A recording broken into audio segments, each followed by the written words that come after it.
Chapter 11, Supreme Celibacy. Uttam Brahmcharya. To live in, to get absorbed in the Brahma, that is in one's own pure self, is verily Brahmcharya.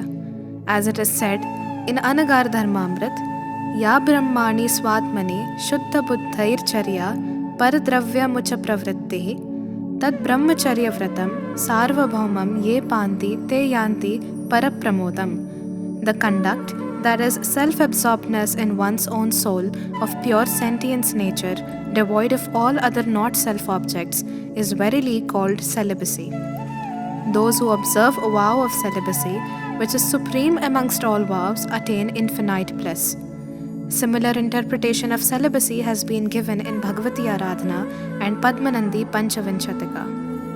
Although absorbedness in one's own soul is verily Brahmacharya, nevertheless, until we know and believe our own soul, how would till then absorbedness in one's own soul be possible?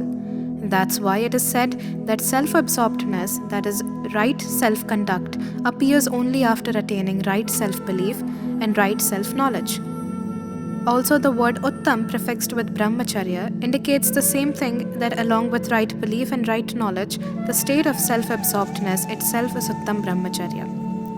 Hence, it is clear that from the real standpoint, to believe, to know as the only conscious and blissful nature of the self-soul as one's own, and to get seated, to get imbued, to get absorbed in the same is real celibacy. The meaning of the word Brahmacharya as understood nowadays is very general. Nowadays, only Vyavahar Brahmacharya, in the form of giving up copulation, that is abstaining from enjoying the object of touch sense, is treated as Brahmacharya. That too not giving up of all the objects of touch sense, but only giving up of the particular activity is termed as Brahmacharya. Whereas the enjoyment of touch sense is possible in various ways. The objects of touch sense are of 8 types. 1 cold, 2 hot, 3 hard, 4 soft, 5 rough, 6 smooth, 7 light, and 8 heavy. Feeling pleasure in the objects of these 8 types is nothing but enjoying the objects of touch sense only.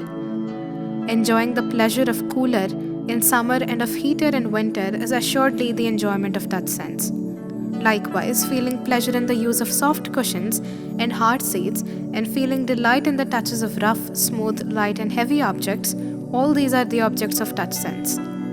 But those who consider themselves as brahmacharis have never given attention towards this fact that all these are the objects of touch sense, and they will have to give up the belief that there is happiness in these things also, and that they ought to refrain from these objects also. From this it is proved that we don't consider the complete enjoyment of touch sense as the destroyer of celibacy, but consider the one particular activity only to be the destroyer of celibacy, and anyhow, simply abstaining from that activity, people consider themselves as celibates. If the name of self-absorbedness is Brahmacharya, are then the objects of touch sense only the obstructing elements in the state of self-absorbedness? Are the objects of other 4 senses not the obstructing elements in the state of self-absorbedness? If those also are, then the renunciation of those objects should be called Brahmacharya. Can immersion in the soul be experienced while relishing the taste of the tongue sense? Likewise, can the soul be perceived while seeing the cinema? No, never. When the soul is indulged in the objects of any of the senses, self-absorption is not possible at that time. So long as one will not refrain from the tendency of indulging in the objects of the 5 senses, till then self-absorption will not be possible, and so long as self-absorption is not there, till then refraining from the tendency of indulging in the objects of the 5 senses will also not be possible. Thus, if in the negative sense, the cessation of the tendency of indulging in the objects of the 5 senses is celibacy, then in the positive sense, self-absorption is celibacy. If someone says that in the Shastras also renunciation of sensual pleasures only is described as celibacy, and so if we also believe the same, where lies our fault in this? A simple answer to this question is like this.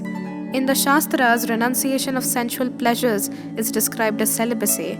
This description is quite correct. But nowhere it is stated that the meaning of sensual pleasures should be considered as the pleasure of touch sense only. In the commentary of the fourth Gatha of Samaysar, Acharya Jinsen has described the objects of touch and taste senses as kaam, that is sensuality, and the objects of nose, eye, and ear senses as bhog, that is gratification. Thus, he has interpreted the objects of 5 senses under kaam and bhog. But where do we believe in this explanation? We treat kaam and bhog as synonyms and have related its meaning also with one particular activity of copulation.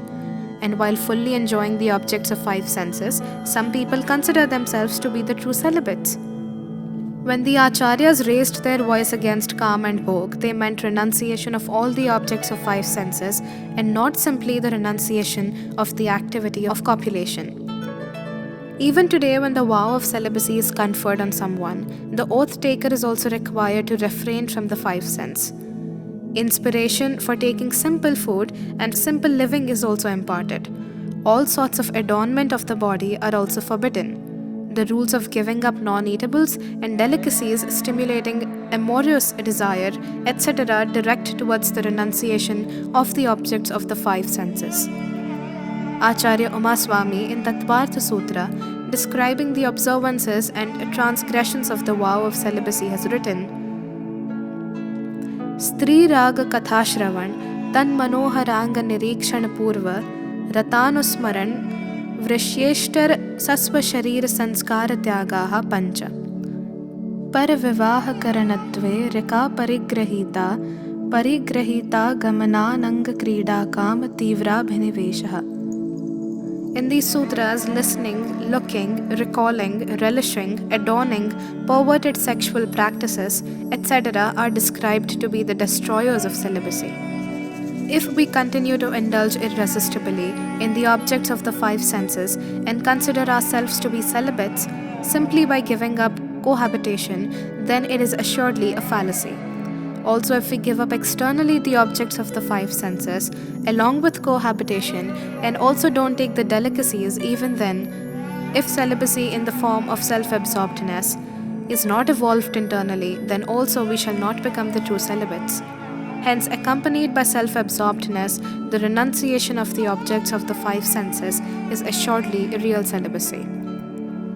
Although in the Shastras, the Acharyas, while describing celibacy, have also laid greater stress only on the renunciation of the object of the touch sense, and at some places they have not even mentioned anything about the renunciation of the objects of the other 4 senses, nevertheless, it does not mean that they have not considered the indulgence in the objects of the other 4 senses as the destroyer of celibacy, and have given the permission of indulging in them.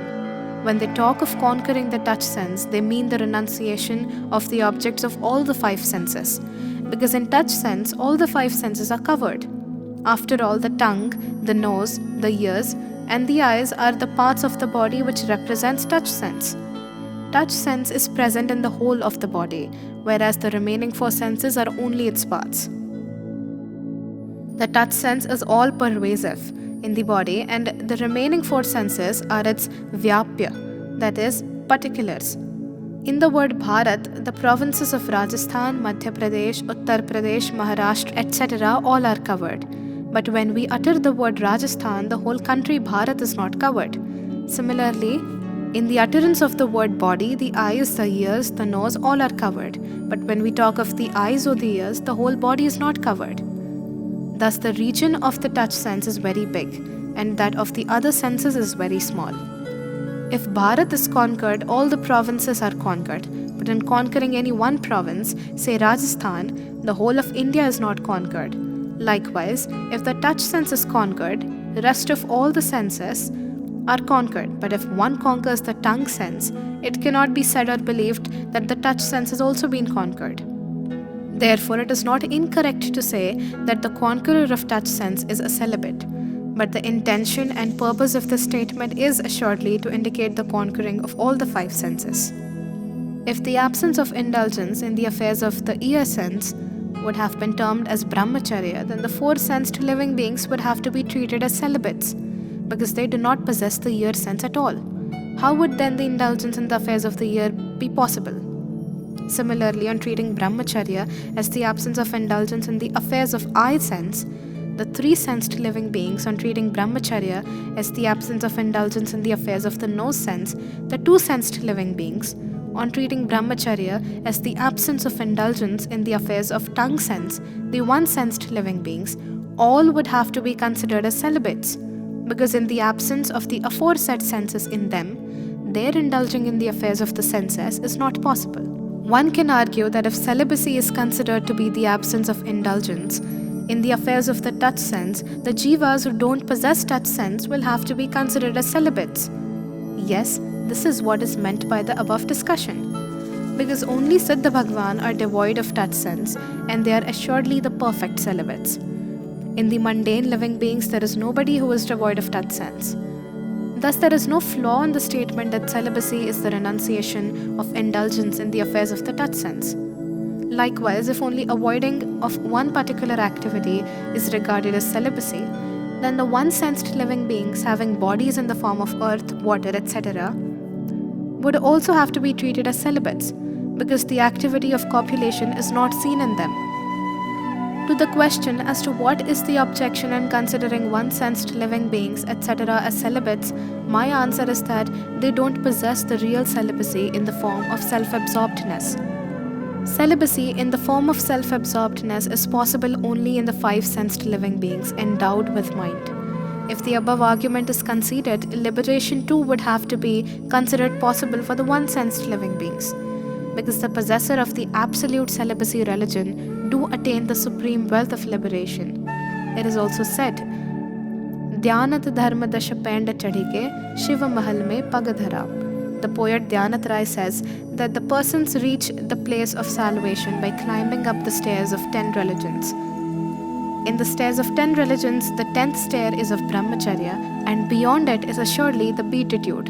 The four senses are positioned in the body in their individual separate regions, whereas the touch sense is inseparate, that is indivisible, because the shape of the spatial units of the soul and the shape of the touch sense is equal and similar, but it is not so with the other senses. For attaining the unalterable state, it is essential to conquer the indivisible touch sense.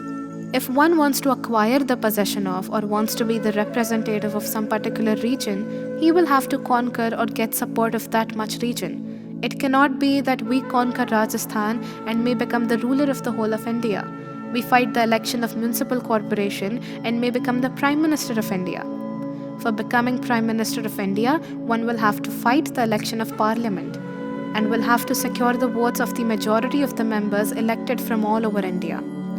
Similarly, it cannot be that we conquer the divisible senses and may attain the irrevocable seat. To achieve the irrevocable seat, one will have to conquer the indivisible touch sense in which all the five senses are included. It is due to this reason that the Acharyas have specifically laid stress on conquering of the touch sense in defining Brahmacharya. If the four senses, tongue, etc. are not there, even then the worldly life can be sustained, but not without the touch sense. Even if the eyes are lost, the ears may have get deafened, there is no difficulty in sustaining the life. But without the touch sense, the existence of worldly life cannot be thought of. Indulgence in the affairs of eyes, ears and nose is not constant, but the touch sense is always functioning. When bad odor is felt, the nose can be closed. If loud sound is there, the ears can also be closed. Closing of the eyes is possible. Thus the eyes, the nose and the ears can be closed if so desired. But how can the touch sense be similarly closed? It continues feeling the cold, hot, rough, smooth, hard, soft. The pleasure through tongue is experienced only while eating, through the nose while smelling, through the eyes while seeing, and through the ears while hearing the melodious sound, but the indulgence in the affairs of touch sense continues incessantly. Thus the touch sense is indivisible not only by region, but it is indivisible by time also. The remaining four senses are indivisible neither by region nor by time. There is one more reason for the time-related divisibility of the four senses and the incessant indivisibility of touch sense. It is this, that the indivisible association of the touch sense is incessantly found from beginningless time till today. Its association could not be abandoned even for a moment. It never happened that in the mundane existence the soul could ever be found without the touch sense. But the remaining 4 senses are not always found with the soul from the beginningless time, because these were not there in Nigodh. Since the time these 4 senses got associated with the soul, innumerable times there has been come and quit relationship with them. Getting rid of these is neither difficult nor beneficial. But though to get rid of the touch sense is extremely difficult, it will be eternally beneficial if accomplished. Because in getting dissociated from it, the Jeev attains salvation. If once got rid of totally, then never again will the soul associate with it. One has to do the slavery of the 4 senses only occasionally. But we all are slaves of this touch sense from the beginningless time. Without getting rid of the slavery of this touch sense, the slavery of transmigration will not come to an end. So long as we do not conquer the objects of the touch sense, till then we shall not be perfectly happy and free. Knowing the objects of this touch sense as one's great foe, external foe, universal foe, the Acharyas have proclaimed Brahmcharya to be the renunciation of the objects of this. But it does not mean that we shall become happy by continuing indulgence in the affairs of the other 4 senses. Because the point of mystery is this, that so long as this Jeev will not get engrossed in the self, the indulgence in the objects of either of the senses will remain continuing. And when the soul will get engrossed in the self, there will be no indulgence in the objects of any of the senses. Therefore, it can be concluded that the state of self-absorbedness, achieved along with the renunciation of the 5 senses, is real celibacy. The world easily understands the talk of renunciation of the enjoyment of the objects of the 5 senses. But when it is said that knowing seeing through the media of the 5 senses is also not helpful, in real celibacy of self-absorbedness, rather it is a hindrance, this is not accepted easily. People wonder as to how can knowledge also be a hindrance in Brahmacharya. But they do not think over this, that the soul is a supersensitive, illustrious substance. How can it be known through the media of senses?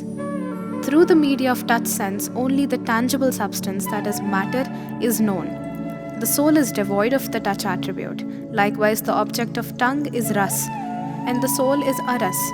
The object of nose is gandha, and the soul is agandha. The object of eye is roop, and the soul is arupi. The object of ear is shabda, and the soul is shabdatit. The object of mind is vikalp, and the soul is vikalpatit. Thus, all the 5 senses and the mind are only the receivers, that is, catches of touch, taste, smell, color, sound, and emotional feelings, whereas the soul is touchless, tasteless, odorless, colorless, soundless, and emotionless. Hence, the senses and the mind are not only unuseful in capturing and grasping the supersensitive, emotionless soul, but our hindrances are injurious because so long as the soul continues knowing and seeing through the media of the senses and the mind, till then the perception of the soul will not be possible. When there is no perception of the soul, the question of self-absorbedness does not arise. The tendency of the senses is extroverted, and the soul gets captured only by introverted disposition. The great poet Dhyanatray has also written in the Dashlakshan Pujan, Brahma Bhav Antar Lakho. If the Brahma Swarup Atma is to be realized, look deeply inside. The soul is perceived by peeping inside deep because it is located inside deep. The tendency of the senses is extroverted because they are instrumental in knowing, seeing the other not self objects but not the self. The doors of all the senses open only towards outside, not towards inside.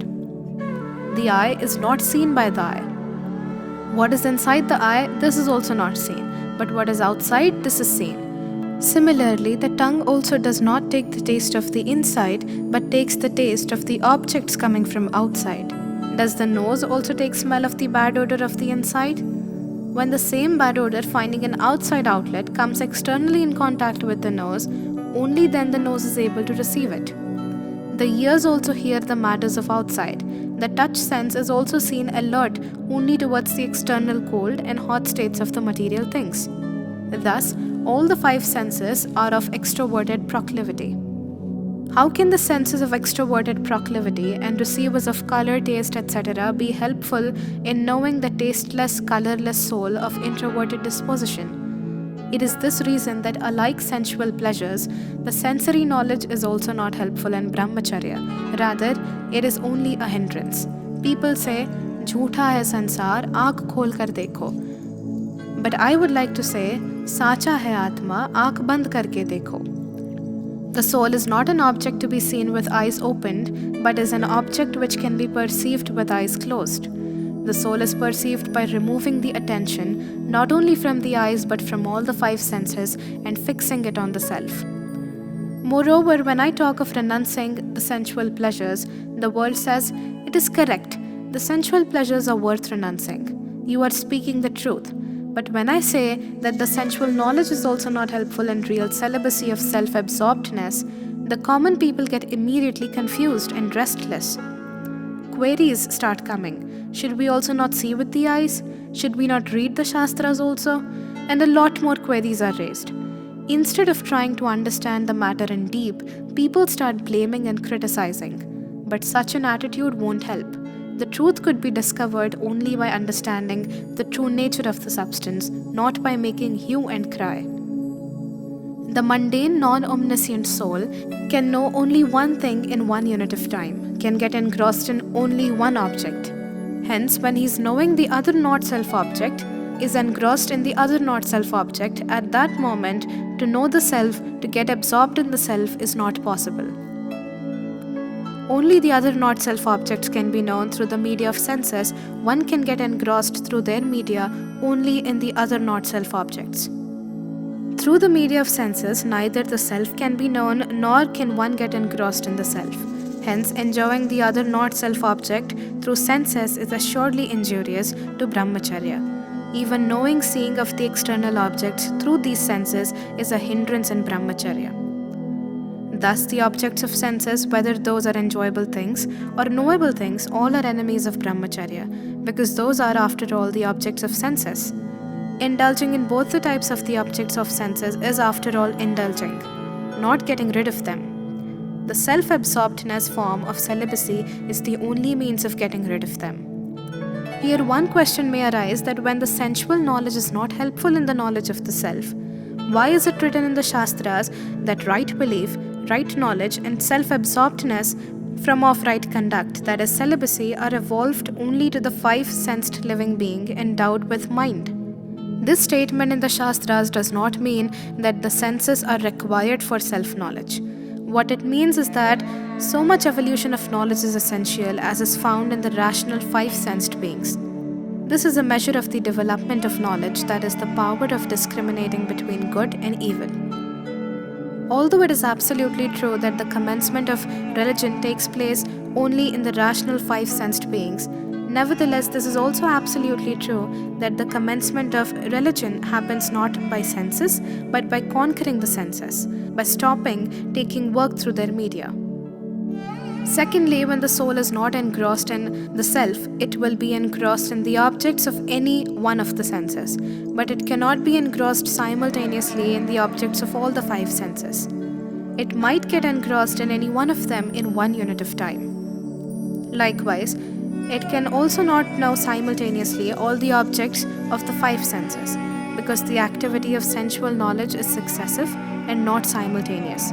Whether it is the enjoying side of the senses or the knowing side, both have gradual tendencies. When we are looking at something attentively, nothing is heard at that moment. Likewise, if we are listening attentively, nothing is apparent at that moment. But this roving state of upayog changes so quickly that we feel that we are seeing and hearing at one and the same time, but it really never happens so.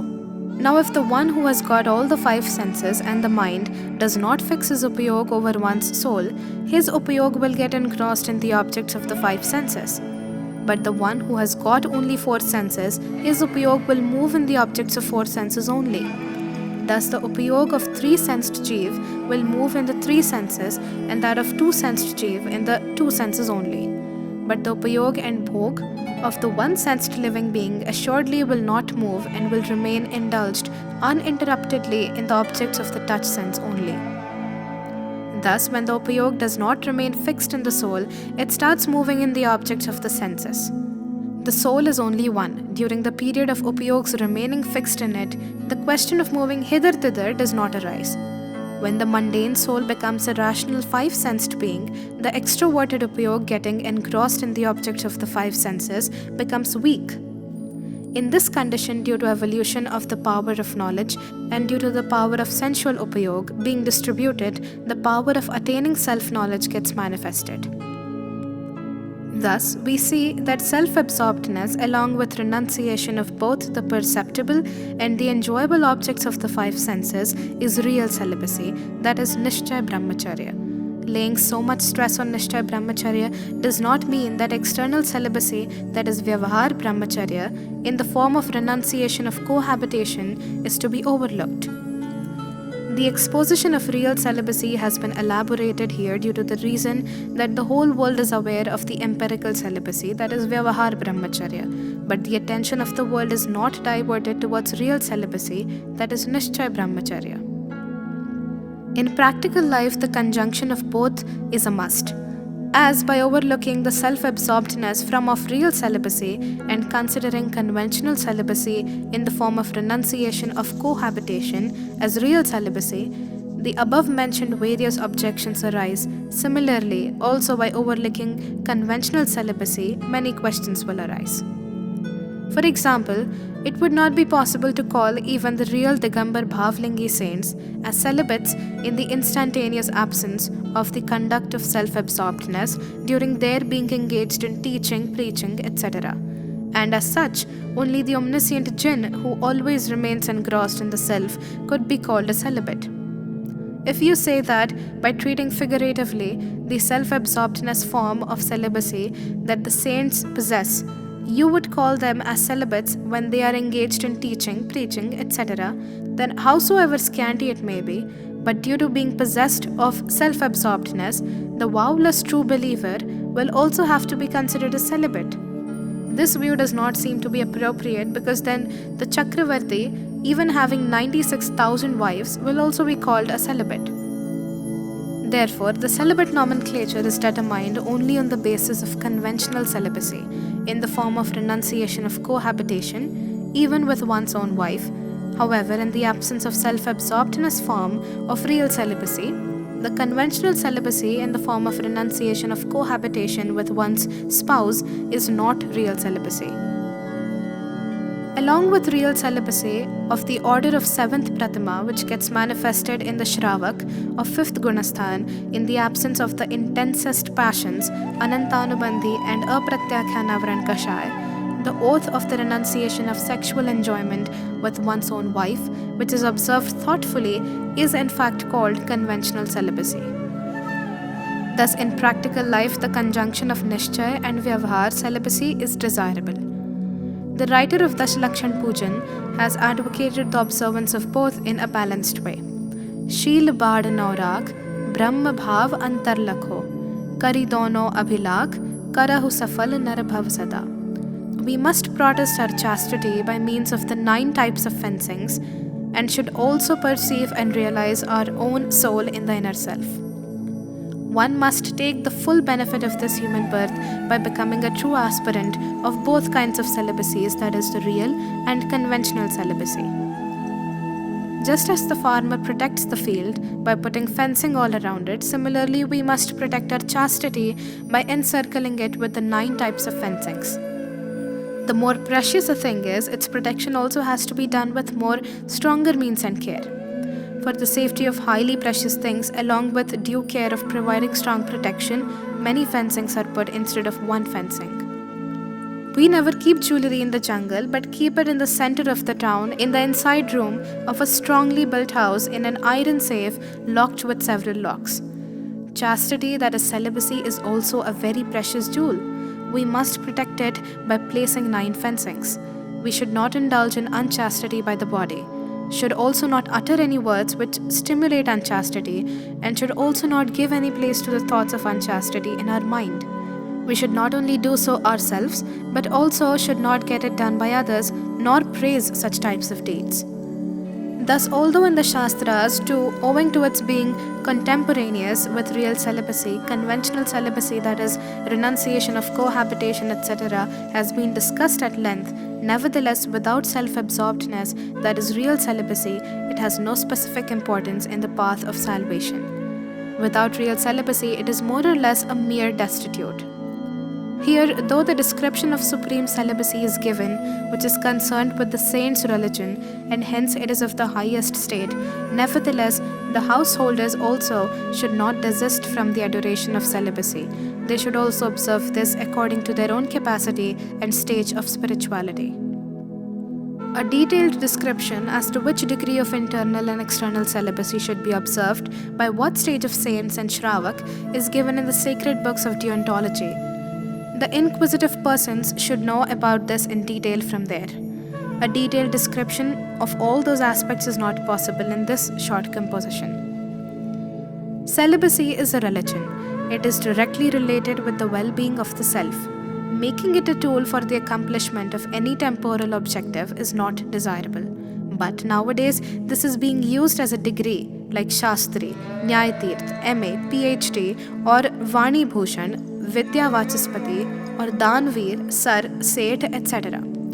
This has become a means of honor and prestige, and its use is also being done in this sense only.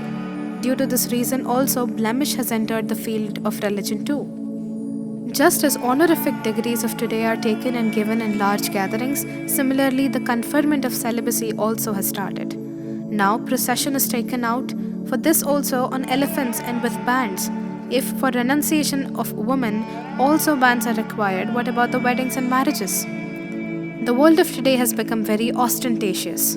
It requires bands in owning the woman and also in disowning her. One does not understand how the same process is adoptable both in adoption and renunciation. One person went to his revered preceptor for taking the vow of celibacy on the occasion of a mammoth gathering, but the preceptor refused. So he went to some other person for recommendation. He was told, if Gurudev does not want to confer on you the vow of celibacy, don't take the oath. He may be refusing with a purpose. On his humble insistence, he was again told advisingly, friend, I am at a loss to understand why you are getting so much perturbed. Though Gurudev may not confer on you the vow of celibacy, he can't stop you from observing celibacy.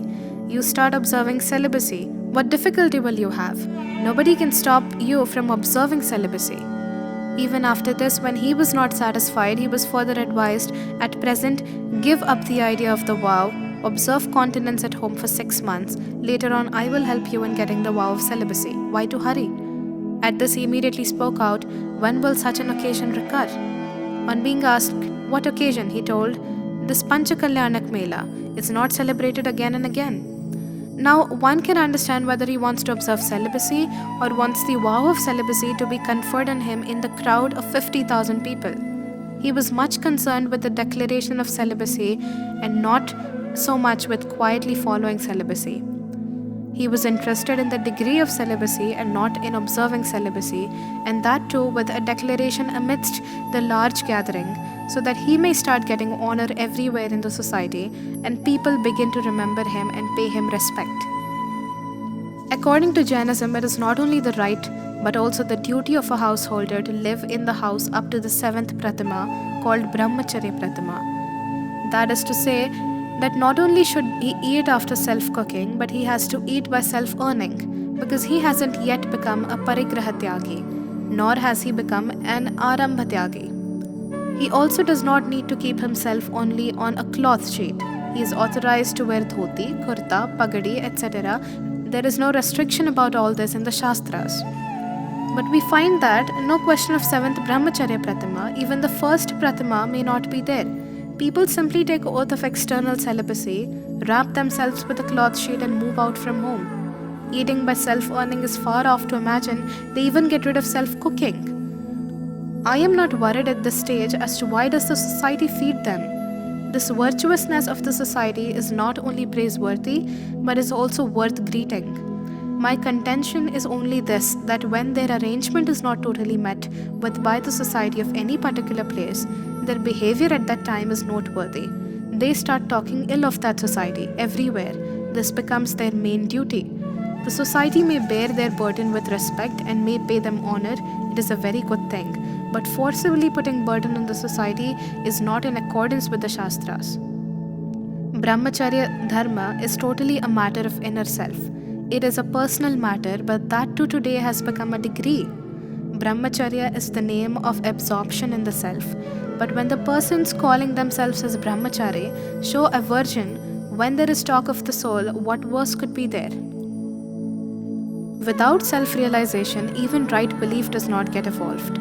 The vows are evolved only after attaining right belief. The association of one's wife is permissible only up to the 6th Prathama, and her company gets quit in the 7th Prathama. This is to say, before the renunciation of cohabitation with one's own wife, spiritual celibacy in the self is attained, but nobody pays attention towards the spiritual celibacy. Here, the usefulness of external celibacy, that is, renunciation of cohabitation, is not being denied even if there is no right belief.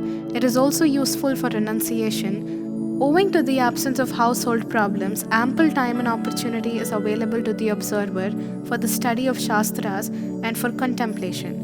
But after having accepted the vow of celibacy, if someone, instead of engrossing oneself in the study of scriptures, runs after achieving honor, respect, etc., then it would mean that he has also not accepted external celibacy. He has become a seeker of pride and honor only. In Dashlakshan Pujan, in the stanza of Brahmacharya, one line reads as under: Sansar mein vishbel nari, taj gaye yogishwara. Nowadays, whenever discussion takes place on Brahmacharya, the aforesaid line of Dashlakshan Pujan is looked upon with great disgust. It is complained that in this line, woman is pointedly criticized.